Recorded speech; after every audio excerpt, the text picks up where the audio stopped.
You got to prove the value. And you and I, when we had our first conversation, you talked a lot about two things. One is the missing role of talent acquisition in contingent strategy. And then you talked about rethinking contingent labor beyond blue collar and how organizations should expand their view of contingent labor beyond just industrial and hourly roles. Like that kind Right. of a point of view, that's value. Expanding the way that we're using our contingent workforce labor, those are the kinds of things and value that you can bring to the table. But I'd love to get your point of view on that. What did you mean by expanding the role beyond the light industrial and the hourly roles of contingent workforce?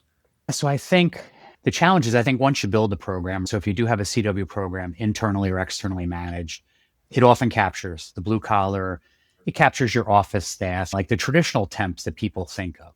But if the company doesn't consider the entire contingent workforce population, if we're really trying to get to a workforce plan where we start our conversation, you're not really accounting for how you're delivering your goods and services to your customers, because there's that missing workforce that is part of delivering products that you're not planning for. They're there, but the business is paying for them out of a different account. So they don't want them caught as headcount. So they won't put them into your MSP or your temporary program. They'll pay them a different way. But at the end of the day, if those people are out there, you need to get visibility of all of those non-employees if they are critical to delivering your product. And I would think that in every company, you're going to find there's people within the sales and marketing organization working as consultants that something's not happening and you're not meeting your sales goals if that person leaves and isn't replaced. So there's those roles, but yet it's not on a plan if all we're counting on is what shows up in full-time headcount and what shows up in the CW program. So we just have to make sure we avoid, it's called rogue spend, but at the end of the day, I look at it as it's a manager has a project to get done. And if you don't have a developed way for them to get that help, they're going to go find it because they have Right. something to deliver. They're just doing their job.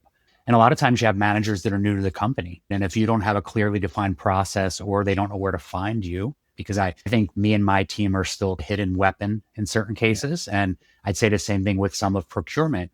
If they can't find us, they're going to fall back on how did I do this at my last company? And they're going to call a vendor they worked with at the last company and they're going to figure out how to get that invoice paid and they're going to get the talent they need to deliver their project.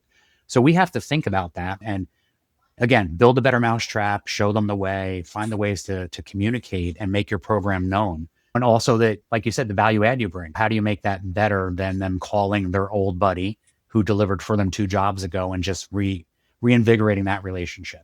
Because it's happening. Even if you have a developed program, that stuff's still happening. You just pinpointed a really important role. It's like you almost have to market yourself within your own organization. Absolutely. Yeah. Yeah. Because otherwise, if it's a well-established role and you just come in, you're to backfill to somebody who had that job, then they're eventually going to find you because there's a sign already up on the wall. There's just now a different name under the sign. But if you're in a newly created role like mine, or as you talked about, if you're somebody who's trying to create that seat at the table, they have to know you exist. They have to know that service and value you bring. Marketing is important, I think, for self-promotion, but it's to achieve the goal that your job's intended to deliver.